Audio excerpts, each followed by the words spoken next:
right, welcome everyone to the X Numbers podcast. My name is Scholarch McLarney. With me is Schoolman, Fawcett, and we are teachers at the world's only online Chesterton Academy, Chesterton Academy of St. Isidore Learning Center. If you'd like to know more about us and about the whole Chesterton Academy project, we just recently did a symposium, which is on our YouTube page. That's so right, you can yeah. watch. Dr. McLarney was teaching the diaconate class, but you'll get to see myself and some other administrators and teachers involved with Chesterton Academy talk about our programming. You get to see some excerpts of some classes I've taught, some of my online modules. You get to hear from a representative of Chesterton Academy in the United States talk about the whole franchise and some of our ambitions, to have 150 worldwide schools by 2030. But if you'd like to know just specifically what a conversation in one of our classes would be like, that's what we are here for. Ex Umbris is a classical Catholic education in podcast form. And today we are, I guess you could say, building on something we've talked about before. Several episodes ago, we talked about a thread that I've noticed in the Gospel of John, a motif about, essentially I would argue, the wedding at Cana. The Blessed Mother's asking our Lord to reveal himself as the Messiah, to provide wine for everybody, and he declines and says, not yet. And then there's a succession of miracles afterwards, and he only kind of grants her request on the cross with the blood and water coming forth. That's when he finally gives her the wine she's been asking for. Right. And you were very supportive of that thesis, and it's still, the day is still coming, the hour is coming, it is not yet, when that might get published as a book, which you would write the introduction for. The hour has not yet come, just like the wedding at Cana. But as you were doing research, or kind of brushing up on the Gospel of John, you yourself discovered a thread that maybe not everybody has noticed, and a specific example of where it shows up in probably the least discussed pericope of the Gospel, let's say. I mean, people, when they first come to the faith or encountering Christianity, often ask, what should I read in the Bible, right? Sure. And often, I think Augustine had that question for Ambrose, right? That comes up in the Confessions, right? and Ambrose directs us to the book of Isaiah. Yes. He starts reading. He's like, I can't make heads or tails of this.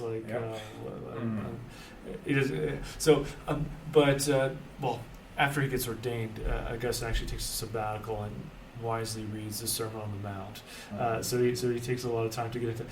Often, though, I think people recommend what I would say. I most often hear Psalm 23 as a good place to start in John's Gospel. Yeah, those are two that come up commonly. I mean, you could start with the prophet Isaiah if you really wanted to, but I think it would be wise, yes, to jump into the Gospels, whether you want to start with Mark or John or whoever, and go from there. I mean, the letters are a little more complicated when you get to Paul if you don't have some of the background, but nonetheless. And people do, even if they never read the Bible, they'll be probably familiar with some of the stories, right? Even those who have grown up reading Scripture, for instance, like the Good Samaritan, would be one. Sure. The Prodigal Son comes to mind as another notable story. The raising of Lazarus, right? Might be another one. What if he's a Cana, which you alluded to or mentioned, right? That's a famous one. Jesus turning water into wine or walking on water. That's another one. Not many people, though I'm going to suspect, are as familiar with the healing of the royal official's son. Yes. And I think that's because it bleeds into a lot of similar stories. Sure. So full disclosure, and you were actually present for some of this, but I was teaching in my Latin class today. I alluded to the story of Jesus healing the centurion's servant, where it also involves like a Gentile coming to Jesus and asking for someone to be healed, and it's done in absentia. Jesus heals them, and I found myself almost calling him the centurion's son. Like I had to correct myself. No, that's a different story. So I think the fact that you have a couple of very similar pericopes in the Gospels, it's easy to kind of. I mean, it happens, right, with the synoptics too, right, or John. It's like some people forget. Oh wait, where is the foot washing? People are surprised when you tell them that there's no communion in John's Gospel, or there's no Eucharist. It's like, oh, there isn't. Like you just kind of assume they're in there. So a lot of times when there's similar stories in Scripture, they kind of bleed into each other, and I think that's what happens with the royal official son. So you're saying it's just kind of in the shadows of other stories. Well, the other ones, the wedding at Cana and all that, it's so unique, right? There's not really an analog to it anywhere else in the Gospels, right? Or the I guess you could say, the blood and water coming forth, right? That's very unique. That's not the thing you're going to confuse with anything else in the Gospels or something like that. Yeah. This story, I think, or the woman at the well, that's very unique. There's nothing really like that in the Gospels, not in the same way. This story sounds kind of similar to some other healing stories, so it's easy, I think, for people to. It maybe is less arresting, less striking, less unusual than some of the. And there's no discourse attached to it. Jesus is very laconic in this one. Right, so it also maybe doesn't stick in people's minds as much, especially coming after the woman at the well, coming after Nicodemus, and you must be born again, right? So I think there's maybe a lot of reasons for. I had never thought about it prior to you and me conversing about it. I'd never thought much of this story myself. Well, I think it encapsulates just like the prodigal son, or like the Samaritan, a good Samaritan, and so forth. I think it does really encapsulate all of salvation history. So it provides this. How would you say it? A microcosm. It's a microcosm, a sign that Jesus performs. But in some ways, it many layers to it, which really informs what it means to be a follower of Christ and his own identity. And so I think you're right. So for our listeners at home, before we get into it, if you want to open it up, I can read it. I can. I'll read it for people who are driving. If you have your a Bible, have it open, because we're going to be going through like the verses and noting really subtle things. So chapter 4. Chapter 4, and where did you want to start? Well, let's start. Okay, so the episode where the Samaritan woman is just transpired. So it's the woman at the well. And then we'll start, that's in early chapter 4. So we're going to go to verse 43 of chapter 4. And this is the episode after Jesus had stayed in Samaria. Now this is what happens next. So he's made it back to Galilee. Yes, okay. I'm actually going to start in verse 41, because I want to lose something myself. So, all right. But it'll come back. So he stays with the Samaritans, and many more believed because of his word. They said to the woman, "It is no longer because of what you have said that we believe, for what we have heard for ourselves, and we know that this is truly the Savior of the world."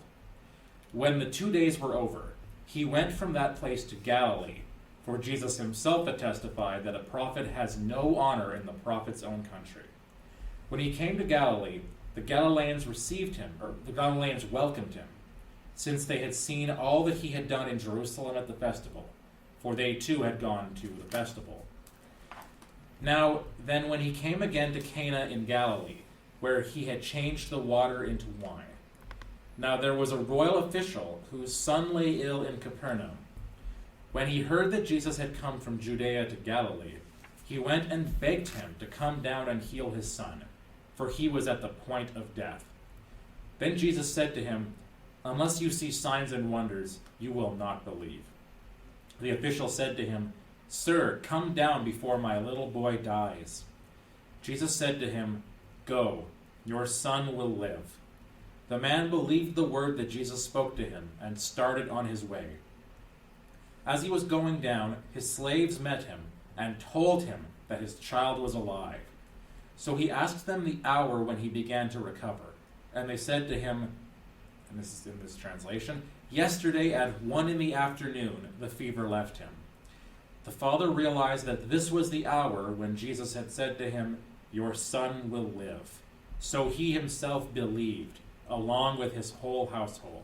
Now this was the second sign that Jesus did after coming from Judea to Galilee. Okay, so there you have it. That's the gospel summed up. So this is everything we need to know in some ways. Exaggerating a little bit, but well, maybe not. Here, let's just start with some interesting observations of geography. So you had mentioned there, you started us a little bit earlier. So where exactly is were they before? They're in Samaria. So before he's in Samaria, stays with Samaritans. Yeah. When 2 days are over, he went from that place to Galilee. There the Galileans welcomed him because they had seen the stuff he did. Then he came again to Cana in Galilee, where he had changed the water into wine. Okay, so I mentioned a few places. Now, just for listeners, might not be familiar so much with, if you're not with the geography. So Judea is going to be in the south. The capital is Jerusalem. This is where the temple is. This is where Jews would be for Passover. This is where the pilgrims would go for Pentecost and Sukkot and so forth. But if you're going to travel there from Galilee, you have to go kind of the round way around, the circuitous route, in order to avoid Samaria. Because pilgrims coming from the north, where Galilee is in the north, Samaria is in the middle, before you go down south into Jerusalem. Right. Welcome. Samaria is where the northern kingdom of Israel would have been. That's right. So Correct. the kingdom of Israel, formerly known as Jacob, land of Jacob, that was the capital, Samaria, and the civil war following the death of King Solomon in 922. Then you have the Assyrian invasion, and basically that's the lost tribes of Israel. Yeah. It's replaced with foreigners. So. With foreigners, there's a Syrian policy to deport and essentially assimilate people, and then bring other people from different parts of their empire in.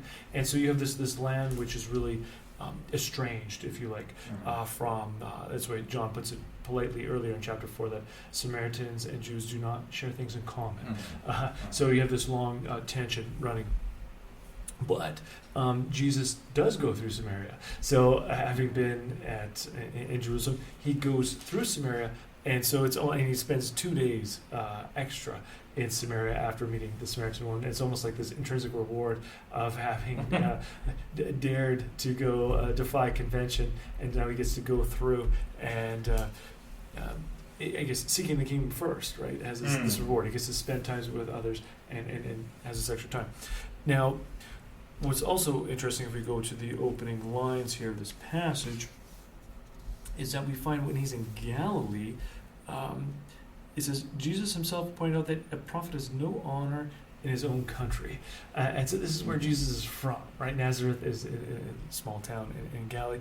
And it's somewhat ironic in that although he's viewed by many with eyes of suspicion in this area like Nazareth and so on, in Samaria, previously, he was viewed with eyes of faith, right? So it's as if the people who've been once estranged can now see even perhaps more clearly who Jesus is. And this is not lost perhaps on the casual observer if you were to start it in the beginning of chapter 4, what's going on.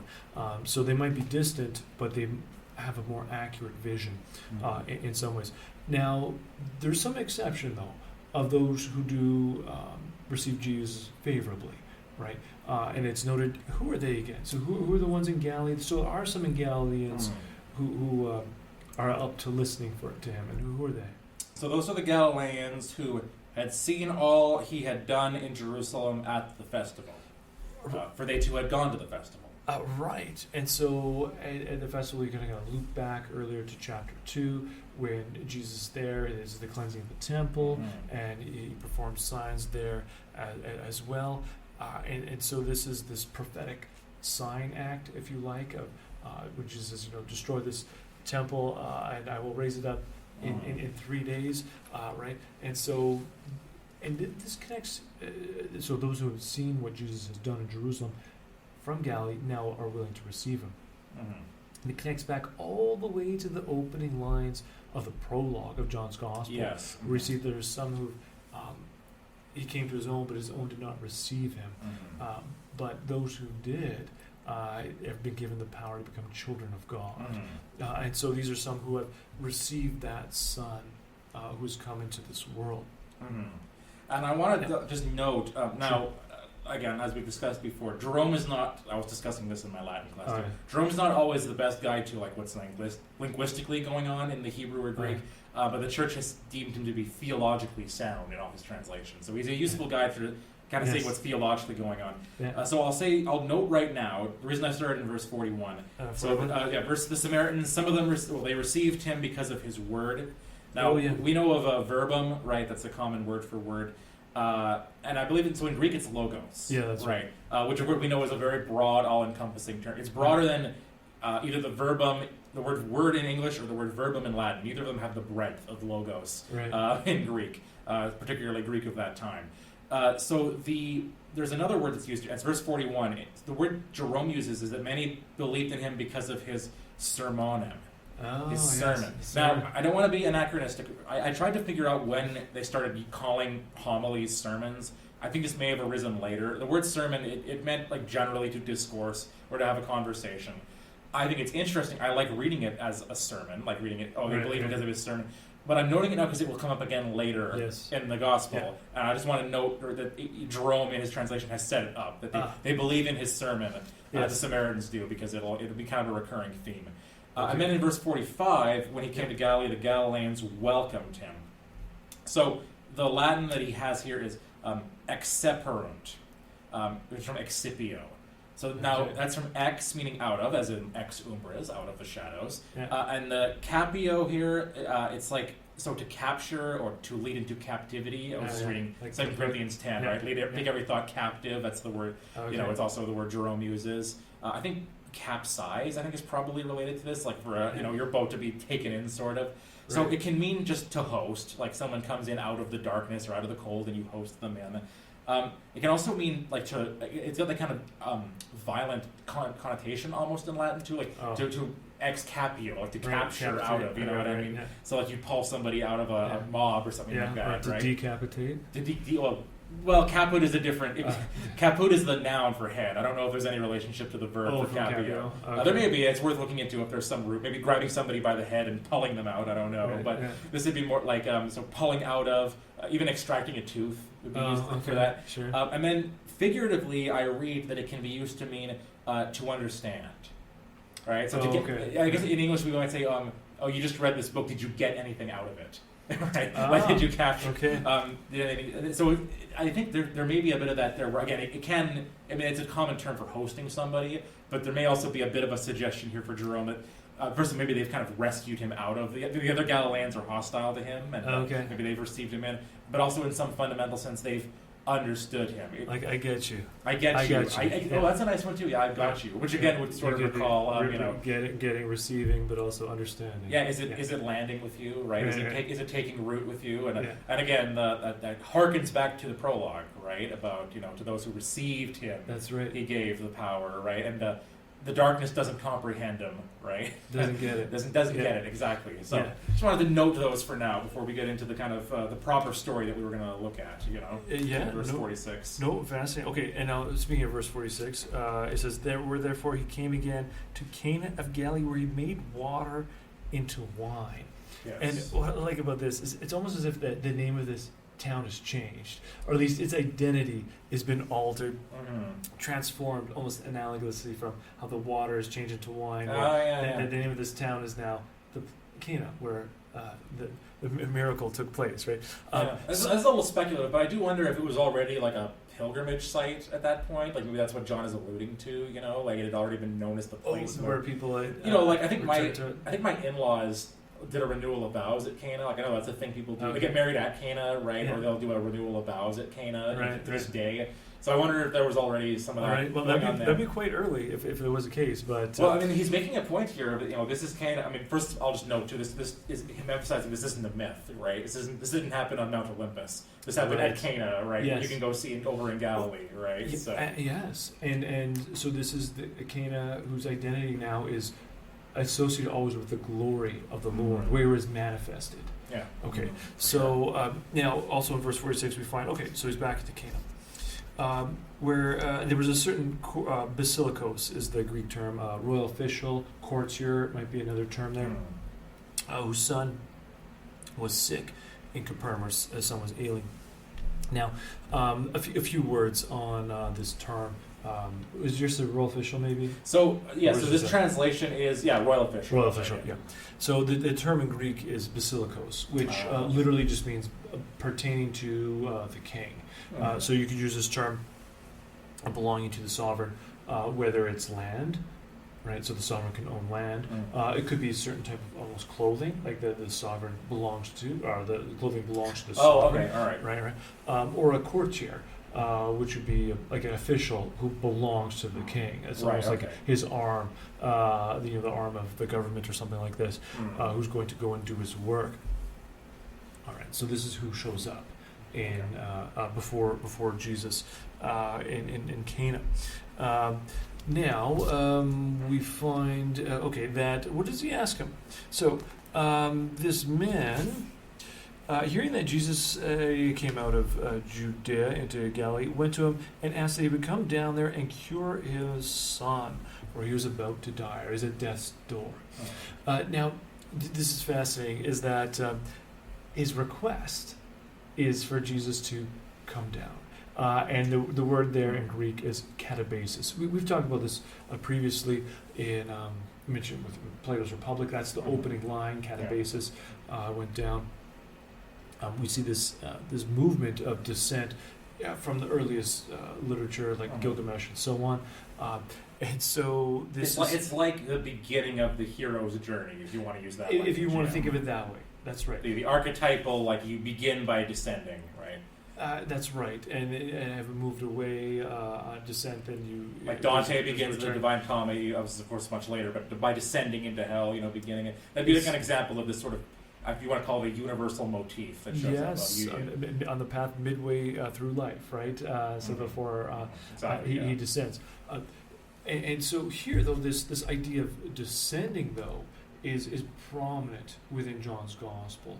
The term is not actually used in the prologue, which you mentioned earlier, the first 18 verses, but it runs through it as a theme, for sure. Absolutely, because in the beginning was the Word, and we find out later on that the Word became flesh and dwelt among us. Tabernacled among us. That's right. So having come down the steps, and late in chapter 1, we see, Jesus sees Nathanael beneath a tree. It's a fig tree. And so when he sees him there, this is when he remarks, "You are the King of Israel, the Son of God." And Jesus says, "Well, do you say it just because I saw you? I saw you under the fig tree. Like you'll see greater things than this. You'll see the angels ascending and descending upon the Son of Man." And so this is a profound idea here, ascending and descending. It's almost like Jesus saying to Nathanael, "You're going to see much more of my actual identity." He's declaring him Son of God. He's declaring him King of Israel, Basil, right, of Israel. But he's saying you're going to see even more as to who I really am. And that might be one way of reading it. Now, also in chapter 1, in chapter 2. So this is turn the page after chapter 1. Right after Nathanael, the next episode is the wedding feast of Cana. Right? And so right after the wedding feast of Cana, so if we're back in chapter 2 there's a descent that is used. And so this actual term, katabasis, is verse 12 of chapter 2. That's right. So he went down to Capernaum, and the mother of him and his brothers, and the brothers and the disciples of him, and they remained there for not many days. Here, and then in verse 13, they go back up. He went up to Jerusalem. And so this is an interesting idea that there's this descent and ascent. So just like you talked to Nathanael, you'll see a descent and ascent. Well, here they're actually participating in it. So he goes down to Cana, to Capernaum from Cana, but then he goes up to Jerusalem. And so it's like this constitution of a new family, if you like. Yes. A new entourage, who are more than just, roadies. Rather, they are disciples, learners, who are joined now into this family of glory. Right? Which, if you'll go back and listen to our episode, that culminates in Jesus saying, "Behold your mother." It's a progression, I think, throughout the gospel of going from servants to sons, and which is the process of being born again, which is tied up with Mary being our mother. So at the cross, right? That's the wedding and the creation of a new family, right? Yes. Where John becomes the son fully, and it's already beginning here at Capernaum, which is also where the royal official son is. And again, I'll just note it here because you're taking it a different direction. I think that there's part of the reason why John is recalling the wedding feast of Cana is the wedding feast of Cana. It's the establishment of a new family, right? And then here, in restoring the son to his father, that's also kind of the establishment of a family, right? Or like the restoration of a family, right? which again is a motif that's going to find its culmination in the cross, right? Behold your mother, behold your son, taking her into your home, the establishment of the church. So we discussed that in great detail in that episode, but it's that Capernaum connection. That's a good. The creation of disciples who are also family. Brought up here as well in John 4, right? Yes. Well, this is a second descent, if you like. Uh-huh. So we'll come to that in a second. Okay. I'll come back to chapter 4 in a second. But here, another thing we could say is that Nicodemus, when he's back in Jerusalem, so he descends to Capernaum the first time and goes up to Jerusalem. This is in chapter 2 still, right? When he's there in Jerusalem, he meets Nicodemus, and he talks again about ascent and descent with him, and saying that no one ascended into heaven except the one who descended from heaven. And so this is the Son of Man. He's connecting this with Moses, lifting up the serpent in the wilderness and so on. Later on in the gospel, we're going to hear about the bread of life, which descends down from heaven, right? Gives life to the world, and Jesus says, yes, I've come down from heaven to do the will of my Father, and so on. All right, so what I'm trying to get at is that notion of catabasis, this descent, is throughout this gospel. It's not just simply a throwaway term or something like this. Yeah. But really, it's connecting to Jesus' mission, his identity, and also, analogously, we see this idea coming up later, like the shepherd must lay down his life, right, for his sheep, or the seed must go into the ground, must die to be reborn. So these are ideas that are throughout here. And there's something, I'm just thinking, there's something almost Trinitarian about it, right? It's the processions and the return, right? Absolutely. Right? The Son and the Spirit proceeding from the Father and then returning to Him. Exodus Redidus, of that, that cycle. Which begins, it's eternal, it's imminent to the Trinity, but then the Aquinas involves what we're talking about. It's also the Trinitarian missions, right? Like Christ is sent and incarnate, and then returns to the Father in the ascension, and that's actually like a new modality of that eternal procession and return, right? And the same with the Holy Spirit, right? He's sent forth and then returns, offers us back up to the Father, which I think is going to come through in this. Because the return, so the ascent is he's returning with his saints. Yes. Right. Yeah. So in the first ascent to Jerusalem, he's returning with his mother and the apostles, the disciples. Right. So this is the first group of the family. This group of saints who are returning. I mean, we have this notion. You see in Thessalonians where Christ will return with his angels and flame, right, and so forth, and the saints who are with him in this fire. But here it's also that you think of that as descending in that sense, right? But here's the ascent. So there's this new modality, I suppose, if you want to think of it that way. Now, back to where we were in chapter 4. This is we might pass this over when we're just reading it because it's a short episode, but it's his second descent into Capernaum. But what's fascinating is Jesus' response to this Basilikos who shows up. And basically he says... But importantly, he's invited to come down. Right. This is invited to come down, but he doesn't immediately do that. That would you come down and cure my son, right? And so his answer is, unless you people see miraculous signs and wonders, you'll never believe. So it's not exactly like I'll be right there, right? Yes. Just sure. Let's just drop what we're doing and let's go. And so it's this hesitation. And it's in fact almost this a rebuke in some ways to our human impulse that we believe because of signs. And this is a very similar remark that Jesus makes in Jerusalem the first time when he goes up to Jerusalem after performing his signs there. He doesn't entrust himself to humanity. So the term there is he's not faithing himself in anthropos, right? Because their eyes are set on spectacle. They're not set on him nor the Father, right? Who leads to the Father? He's like the icon of the Father. Well, there's a bit of literary slyness here. I don't know how to say this exactly. John is not overt about this, but I think it's implied, is what I'm trying to say. Right. Is that elsewhere, I've mentioned Balthazar has this phrase, the cardionosis of Jesus, that he knows their hearts, right? Yeah.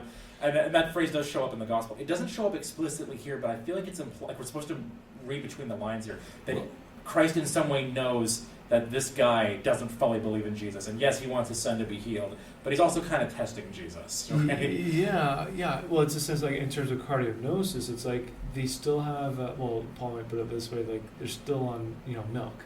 Like they haven't grown up yet. So their faith is in its infancy. It's incipient, but it's also not directed in the right place necessarily. I mean, he's making the right move and going to Jesus 100%, but the reasons for it need maturation.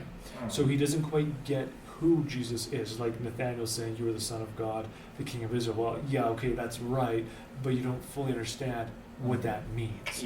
Right? And so it's the same thing we see at the resurrection, where Mary Magdalene, she sets her eyes right on the stone that's been rolled away.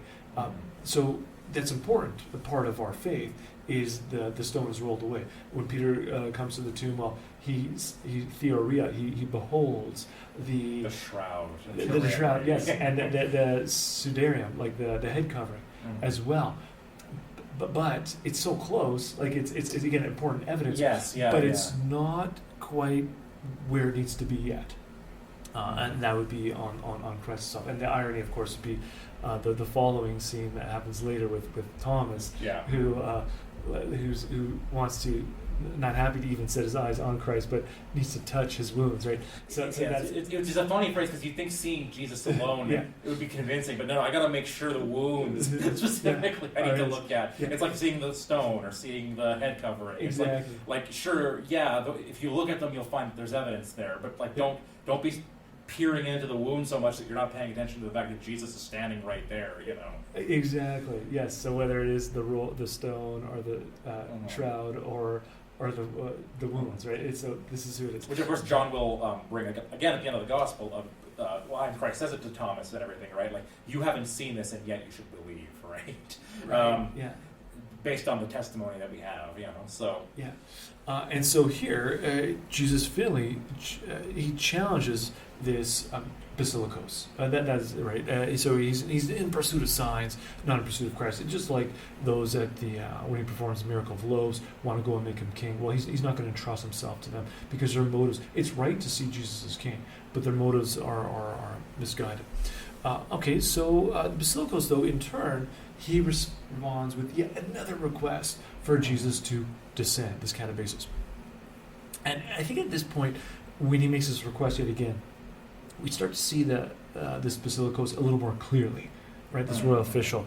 Because he stands in the position of every parent with a sick child. Yes. Does he not? In some ways, he even stands in the position of every descendant of Adam who is under the tyranny of death.